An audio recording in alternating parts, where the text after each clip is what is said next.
तो दोस्तों, गलवान वैली में चाइना के धोखे के बाद हमारे 20 जवानों की शहादत हुई है। इससे साफ पता चलता है कि चाइना के इरादे बिल्कुल भी नेक नहीं हैं। अब हम सब 130 करोड़ भारतवासियों को एक साथ जवाब देना है, इसलिए बॉयकॉट मेड इन चाइना अब एक सच्ची जरूरत है। इस मूवमेंट को हम कैसे आगे बढ़ा सकते हैं, इसके लिए मैंने कुछ 10 पॉइंट्स फाइंड आउट किए हैं, जो कि ये है। Number 1, boycott made in China एक सच्ची ज़रूरत है। मेरा ये मानना है कि ये सिर्फ एक हल्ला बन के ना रह जाए।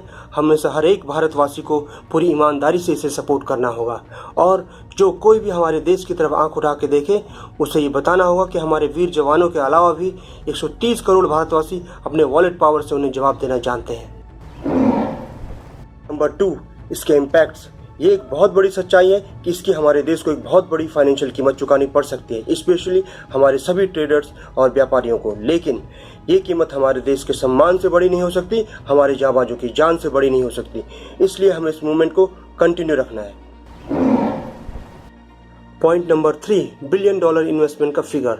जब भी हम boycott made in China products की बात करते हैं, हमारे सामने $1 बिलियन इन्वेस्टमेंट का एक फिगर लाया जाता है। लेकिन क्या ये इन्वेस्टमेंट एक दिन या एक महीने में आया है? नहीं, इसे भी आने में सालों लगे हैं। तो हम भी इसे एक डिसाइडेड टाइम फ्रेम में 1 से 5 साल, 1 से 7 साल के बीच में बाहर निकालने का प्रयास कर सकते हैं और चाइना को सबक सिखा सकते हैं। नंबर 4, छोटी छोटी कोशिशें। जब भी हम बॉयकॉट मेड इन चाइना की बात करते हैं, हमारे सामने बड़ी बड़ी मशीनें, मेडिकल इक्विपमेंट्स, इनकी बात की जाती है। लेकिन हम छोटी छोटी कुछ अलग शुरुआत कर सकते हैं, जैसा कि हमारे देश में हर 2-3 महीने में आने वाले त्यौहार होली, दिवाली, ईद, क्रिसमस से शुरुआत कर सकते हैं। जब हमारे देश के मार्केट करोड़ों रुपीज़ की चाइनीज़ सामानों से भर जाते हैं, हम छोटे छोटे मोबाइल चार्जर्स, केबल्स, इनसे शुरुआत कर सकते हैं। हमारे फ़ोनों में यूज होने वाले हज़ारों ऐप्स, इनसे शुरुआत कर सकते हैं। लेकिन हमें शुरुआत आज करनी होगी। 5th number, social movement. हमें इसे एक सोशल मूवमेंट की तरह आगे बढ़ाना है। हम इसे गवर्नमेंट के भरोसे नहीं छोड़ सकते, क्योंकि हर सरकार कुछ इंटरनेशनल लॉ से बंधी होती है। इसलिए आम पब्लिक को इसे सोशली आगे बढ़ाना है। जब भी आप किसी शॉपकीपर से कोई सामान लें, उनसे कहें हमें मेड इन चाइना सामान नहीं चाहिए। जब भी आप किसी सामान की एक्सपायरी डेट चेक करते हैं, उस पर चेक करें कि मेड इन चाइना या मेड इन PRC ना लिखा हो। जिस तरीके से मैंने ये वीडियो आपको बना के शेयर किया है, आप भी 10 लोगों को और शेयर करें और इस मूवमेंट को सोशली आगे बढ़ाएं। 6 पॉइंट, प्रैक्टिकल अप्रोच। मेरा ये मानना है कि हमारी अप्रोच बेहद प्रैक्टिकल और रियल होनी चाहिए। अगर हम उनसे कोई सामान ले चुके हैं या उसकी कीमत उन्हें दे चुके हैं, तो उसको जलाने या फेंकने से शायद कोई फ़ायदा ना हो। हमारी कोशिश होनी चाहिए हमारे पास मौजूद हर चाइनीज़ प्रोडक्ट रिप्लेस हो। बट अगर वो रिप्लेस नहीं भी हो पाता तो भी कोई प्रॉब्लम नहीं, क्योंकि हमारा मेन मोटिव है अब उनसे और कोई नया सामान ना लेकर उनको कोई भी नया फाइनेंशियल एडवांटेज कम से कम या बिल्कुल ना देने का, जिससे उनके ट्रेड प्रॉफिट का फॉल डाउन तो जरूर शुरू हो। Number 7, step by step process. मेरा ये मानना है हमें इस अभियान को स्टेप बाय स्टेप आगे बढ़ाना होगा। हम शुरुआत नॉन एसेंशियल गुड्स से कर सकते हैं, जैसा कि मोबाइल फ़ोन्स, टॉयज़ और हमारे त्योहारों में इस्तेमाल होने वाले सामान, जिनका ऑप्शन हमारे पास ऑलरेडी मौजूद होता है।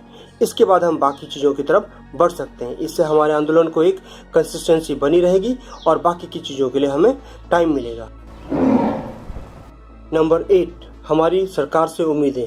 हमें पता है हर गवर्नमेंट कुछ इंटरनेशनल लॉ से बाउंड होती है, लेकिन फिर भी गवर्नमेंट कुछ ऐसी कोशिश कर सकती है कि उसकी अपनी योजनाओं में रेल, सड़क या जो भी इनसे रिलेटेड प्रोजेक्ट्स हैं, इनमें किसी चाइनीज़ फर्म को मौका ना मिले।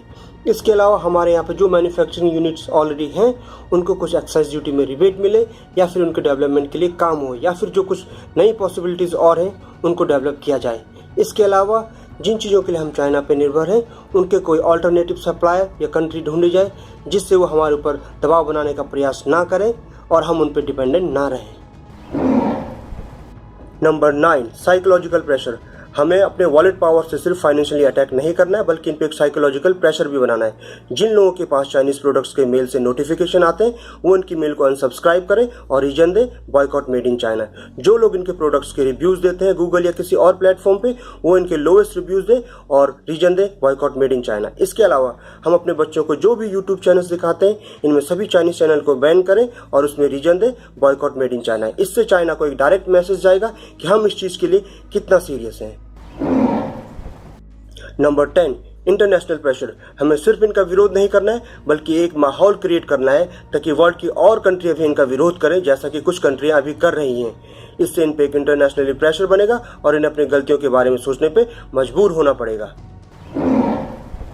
Last and most important fact, Bharat का इतिहास रहा है कि हमने हमेशा विश्व में शांति चाहिए है, लेकिन ये जो कुछ भी है सब चाइना की गलत हरकतों की वजह से है। और जब भी हमें कभी ये लगे कि चाइना को अपनी गलती का एहसास हुआ है और उसकी आदतों में सुधार हो रहा है, हम फिर से अपने व्यापारिक रिश्तों को सुधारने की कोशिश कर सकते हैं। लेकिन तब तक सोचें, समझें और इस अभियान का ईमानदारी से साथ दें।